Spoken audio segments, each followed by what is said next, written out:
একটা ধর্মযাজক ছিল খ্রিস্টান।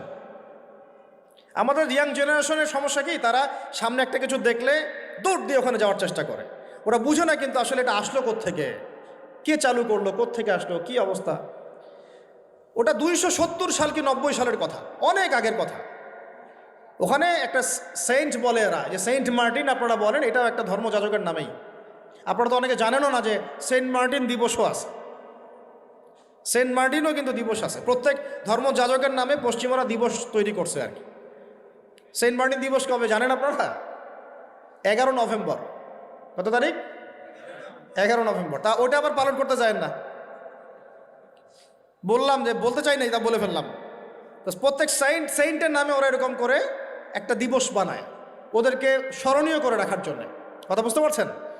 আমরা কি কখন আবু বকর দিবস বানিয়েছি? ওমর দিবস বানিয়েছে? ইসলামে বদর দিবস বলে কিছু আছে, উহুদ দিবস আছে, মক্কা বিজয়ের দিনও কি আমরা বিজয় দিবস পালন করি? ইসলামে আছে ঈদ উল ফিতর, ঈদ উল আজহা। কি আছে? ঈদ উল ফিতর, ঈদ উল আজহা আছে। আমাদের আশুরা আছে, মুহররম আছে, ওখানে ইবাদত আছে। তারপরে আমাদের আরাফার দিনে সওমের ব্যাপার আছে, জিলহজে হজের ব্যাপার আছে, রমাদানের ব্যাপার আছে, এইগুলো আছে। আমরা কি নির্দিষ্ট করে কোনো দিনকে শুভ অশুভ এরকম ফিক্স করি? এই দিনটা শুভ, এই দিনটা অশুভ? নাউজুবিল্লাহ, এগুলো তো শিরক। এগুলো কি? ওই সাইন্টের নাম ছিল ভ্যালেন্টাইন। ও নিজে ছিল একজন চরিত্রহীন, ছোট ছোট মেয়েদেরকে ফুসলিয়ে ফাসলিয়ে বিছানায় নিত আর, এবং ওটাকে সে বৈধতা দেওয়ার চেষ্টা করত। ওদের জেনারেশন, ওদের প্রজন্ম তো এরকমই, দেখেন না আপনারা। ওদের ওখানে, ওদের তো ফ্রি দেশ, কি বলে ফ্রি দেশ, মানে যে যার সাথে করতে পারে। এখানে বৈবাহিক সম্পর্ক করে করতে হবে জরুরি না। ওখানে যে যা, এটা বাক স্বাধীনতা, ওদের ব্যক্তি স্বাধীনতা। ইচ্ছা হইলো একজন মদ খাইলো, গিয়ে রাত কাটাইলো, কোনো সমস্যা নাই। ইচ্ছা হইলো একটা ছেলের সাথে রাত কাটাইলো, কোনো সমস্যা নাই। নাউজুবিল্লাহ। ইচ্ছা হইলো একটা হিজড়ার সাথে রাত কাটায়, কোনো সমস্যা নাই। ইচ্ছা হইলো, মানে কি বলবো, একটা ছেলে 5টা মেয়ের সাথে একসাথে জেনা করলো, তাও সমস্যা নাই। 5টা ছেলে মিলে একটা মেয়ের সাথে জেনা করলো, কোনো সমস্যা নাই। এইগুলো আরও ভিডিও করে করে করে করে ইন্ডাস্ট্রি বানাইছে এরা। ওই ইন্ডাস্ট্রির নাম দিয়েছে পর্ন ইন্ডাস্ট্রি। কি ইন্ডাস্ট্রি?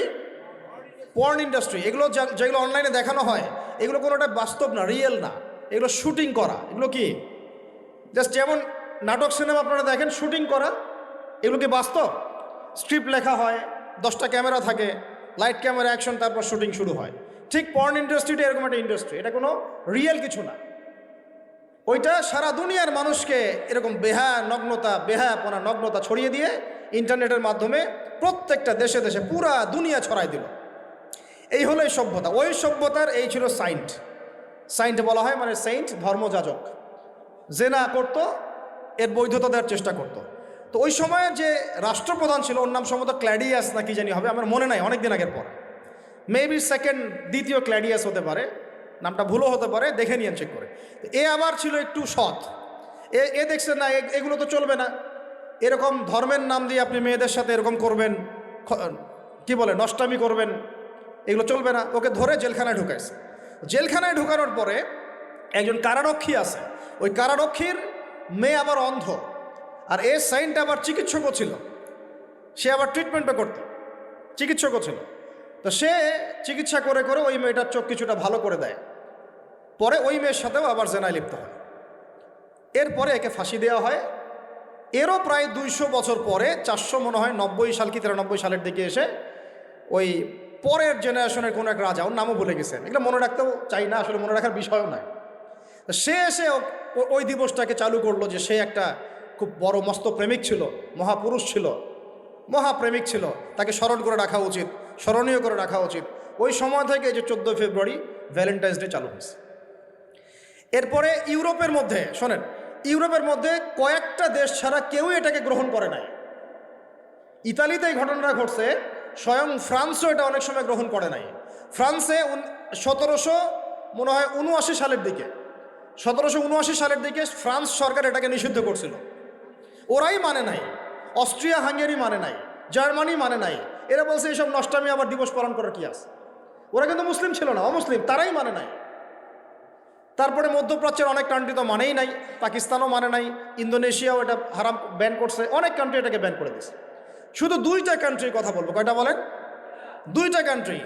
একটা নাম ব্রিটেন, ওই যে আপনারা লন্ডন যেতে চান যেখানে, আরেকটার নাম হচ্ছে আমেরিকা। শুধুমাত্র ব্রিটেনই প্রতি বছর প্রায় 100 কোটি পাউন্ড খরচ করে এই দিবসটাকে জিয়ে রাখার জন্য এবং সারা বিশ্বটাকে ছড়ায় দেওয়ার জন্য। আর কত শুনবেন এগুলো, বলতে থাকলে এগুলো নিয়েই রাত পার করা যায়।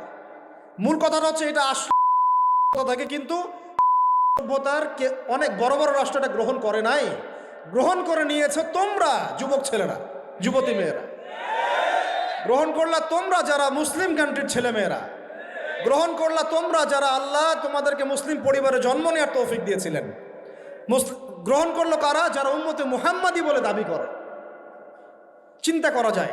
আর বাংলাদেশে সুবহানাল্লাহ, বাংলাদেশে এটা কিন্তু ছিল না 1993 সালের আগ পর্যন্ত। এটা ছিল না। কত সাল বলেন? 1993 সালের আগ পর্যন্ত বাংলাদেশে এটা চালু হয় নাই। আপনারা হিস্ট্রি ঘাটেন, পড়েন যে কবে থেকে এটা শুরু হলো। 1993 সালে ওই সময় একটা পত্রিকা ছিল, সম্ভবত তার নাম জয় জয় দিন, নাম শুনছেন?